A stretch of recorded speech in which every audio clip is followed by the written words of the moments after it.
Hi guys, welcome to my channel. My name is Amanda, and today I want to tell you a story about a glitch in the matrix that happened to me. I'm not sure if it was a glitch in the matrix or if it was maybe paranormal. That's the thing that I've been trying to debate this whole time. Was it paranormal or was it, this is distracting me, hold on.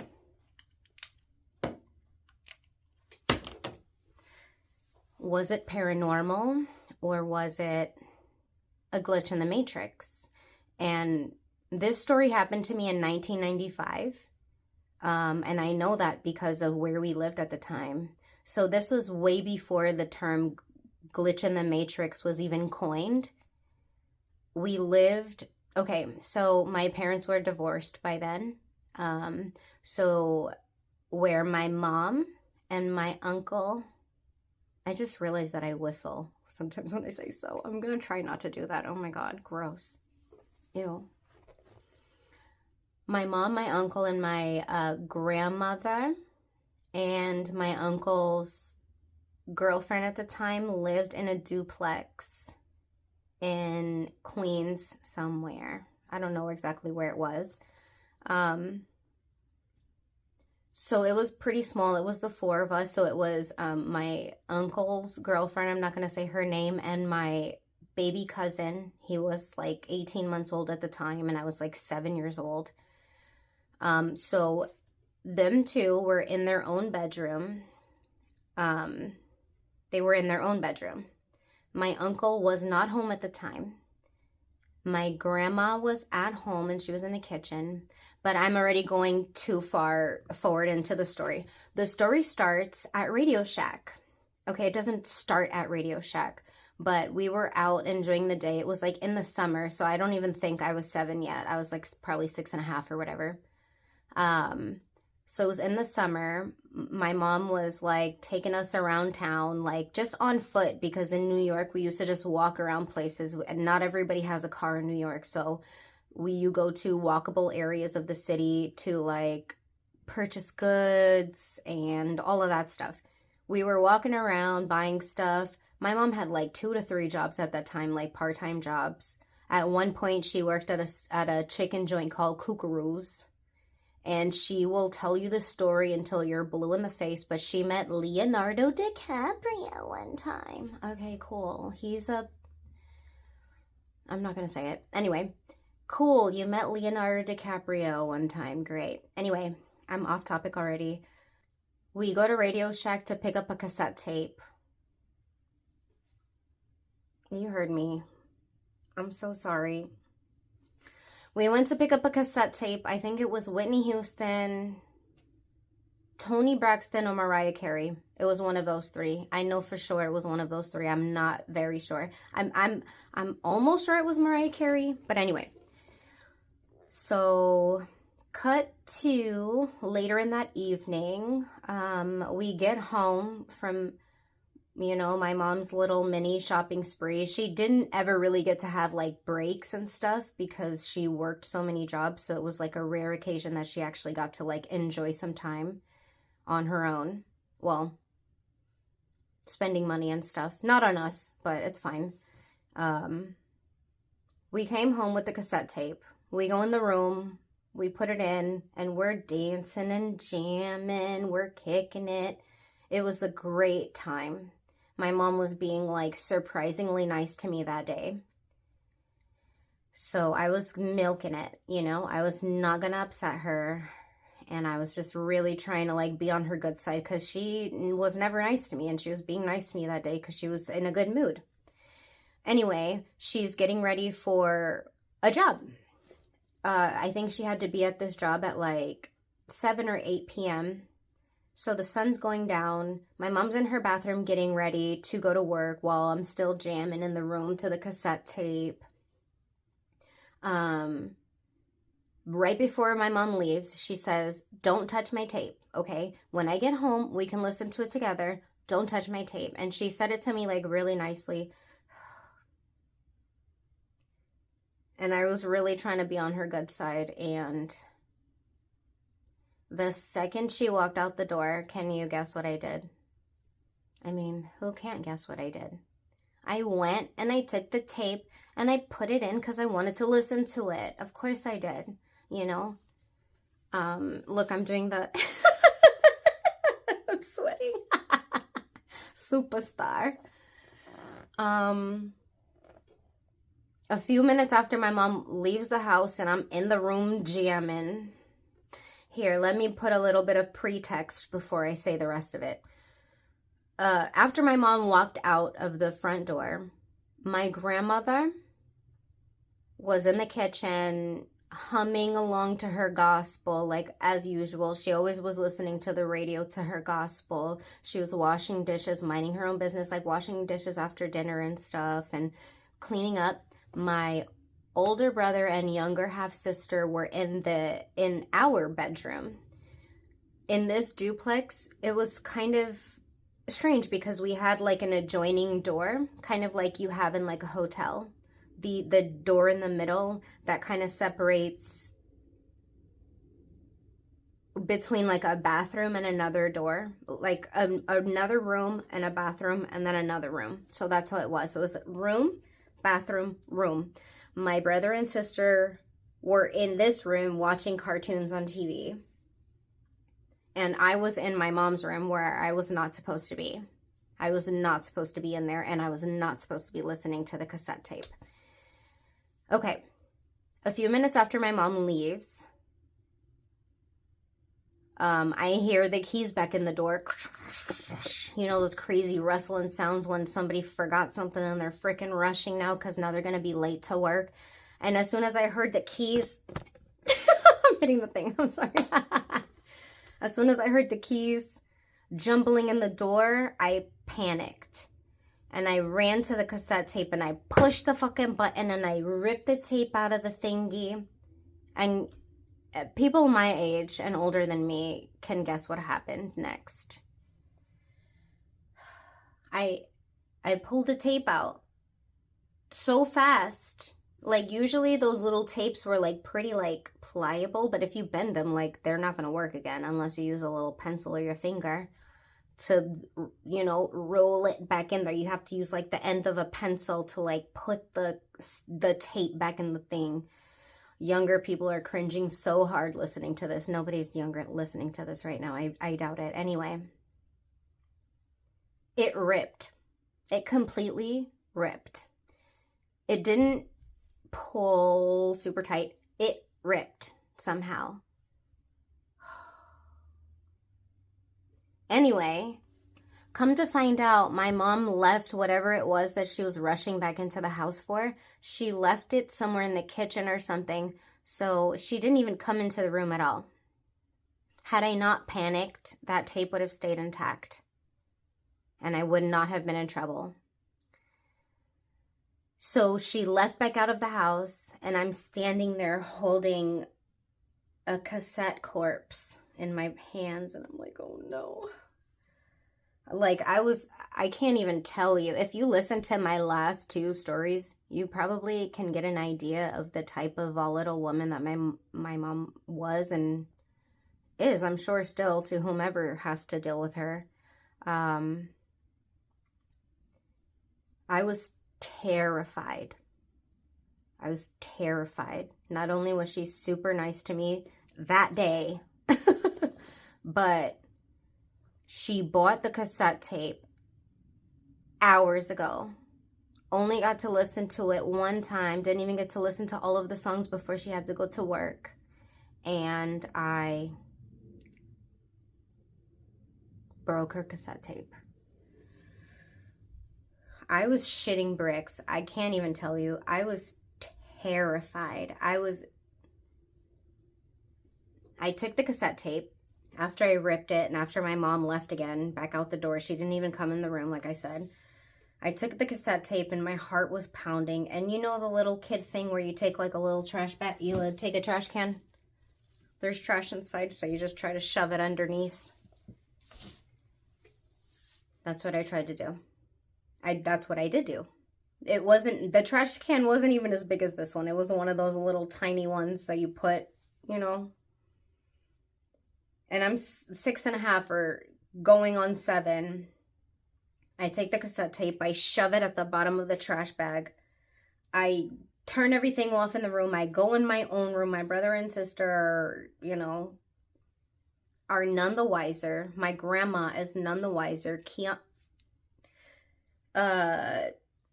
Homegirl is none the wiser. And I get in the bed.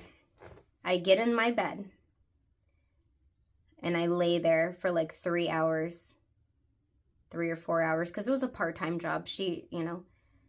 My mom came back home at like around 11 p.m. or 12 a.m.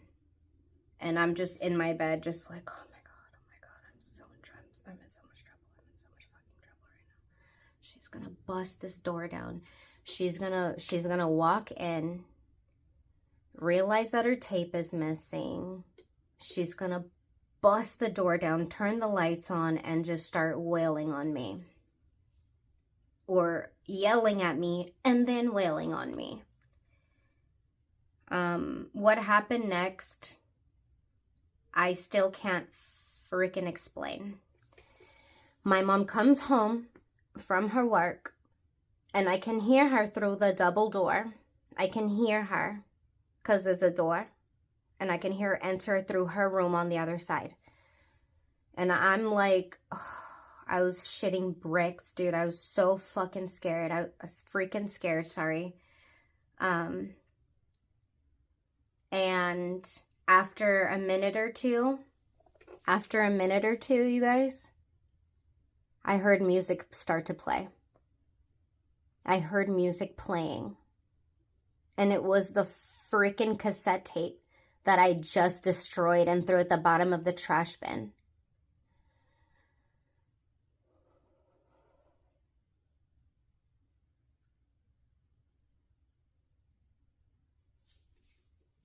This happened to me when I was very young, but this is such a poignant thing that happened to me that I will never freaking forget it. Something saved me that night. And this is why I said that I don't know if it's paranormal or a glitch, because something saved my life that night. I think that whatever spirits were... Ew, is my head shiny? Oh my God. It's hairspray, dog. It's hairspray. Ew. I'm about to turn that shit off. Sorry. Something saved me that night. I don't know if it was spirits, ancestors. I didn't hallucinate it. I definitely ripped that fucking tape, and I definitely shoved it at the bottom of the trash. I asked... Years later, I asked my mom's ex-husband, did you realize that I did it, and bought her a new one before she could... And he was like, I have no idea what you're talking about. I asked my grandmother. She, like I said, she was in the kitchen. Like, And this is in the 90s. You can't just go to Radio Shack and in the middle of the night and pick up a tape because somebody made a mistake and bring it back in perfect time. You might be able to do that now. You can't do that in 1995. And my grandma didn't even drive. My grandma was scared to even be in the car. She didn't go anywhere, and it wasn't Kiana. I'm gonna bleep it. I didn't say her whole name, but it's fine. I don't even know her last name, so it's fine. Anyway,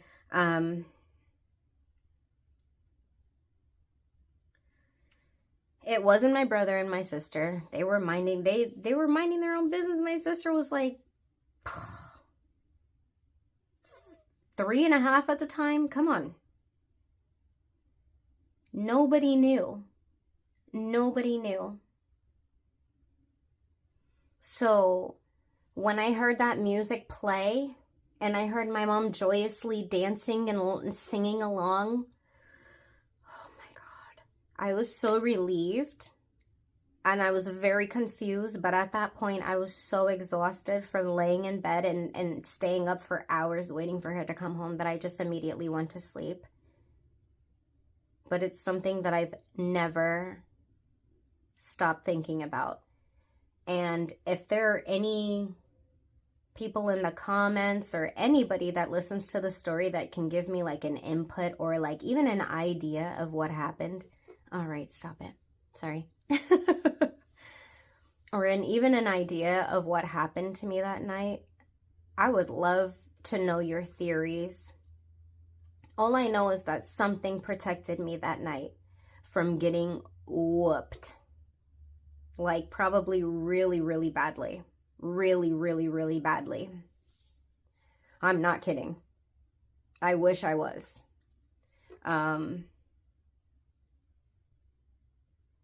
I told this story to her one time and she didn't know what the hell I was talking about because none of us were freaking in on it. I wasn't even in on it. I mean, I fucked up the tape. I asked everybody that could have freaking possibly been involved to help me or correct, whatever I did. Not a single person knew what the heck and I was talking about. So something either in that duplex apartment protected me, maybe one of my ancestors. These are the only things that I've come up with personally, but frig, dude. I was saved that night. I was saved. A tape just popped out of the freaking sky for my mom to put into the the thingy or whatever, the boombox. Where did that tape come from? I ruined it. I ruined it. And yet when my mom came home a few minutes after she came in, she was so excited to put her tape in, and she did somehow. And I heard her singing and dancing through the door, and I was expecting her to bust through the door and like yoke me up out of my bed. I've told this story to my husband more than once, I'm sure. And I asked him, like, can you think of what happened? He's like, dude, that's crazy. And also, no. Fun fact, one of my jellies sandals melted in that closet of that freaking duplex. I was so mad. I went to put on my clear glitter jellies with a tiny heel because my mom let me have the tiny, tiny heel.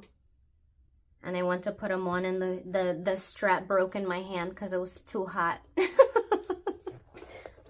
Okay. I think that's the end of this story.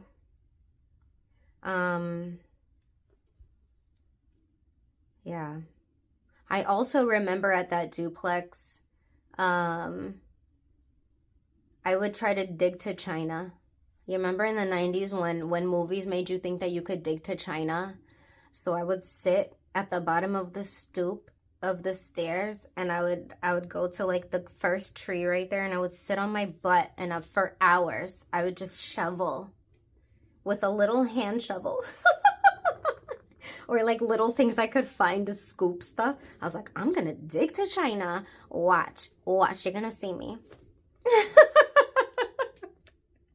They really made us think that we could dig to China in the 90s. That was ridiculous. You know what I dug to?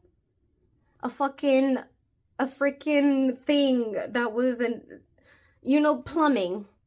I dug to some plumbing, and then I was like, oh, this is bullshit, and I stopped. Oh, I have so many like New York stories. Not that many, honestly. There was one boy that lived at one of the buildings that we lived at, and he had no arms. He had arms to there. He had like just elbows. His name started with an I. I want to say his name was Isaac. But he was really nice, dude. Me and my brother were friends with him, and he had a really cool dog, and we would play on the roof. That sounds fucked up if you don't live in New York, but we'd play on the roof all the time. Me and the dog and Isaac with his no hands and stuff. He didn't let having no hands stop him, okay? He was fun. He was a fun kid, dude. He was a fun guy. And the Dottie, oh, the stinkiest Dottie. I can't believe we used to fucking play on the roof. That's crazy. I don't even let my kids play on the porch unattended. That's crazy. Anyway, Thank you for listening to my story. If you liked it, please like, share, and subscribe. Share it with your mother and your brother and your sister. And thank you so much for watching till the end. I'm gonna really try and come up with more stories. This shit's kind of fun. And I'm gonna try to watch my language more. I can't make any promises, but I'm gonna try-ish. Okay. Love you. Thank you for watching. And I'll see you in the next video. Okay, bye. Te quiero mucho.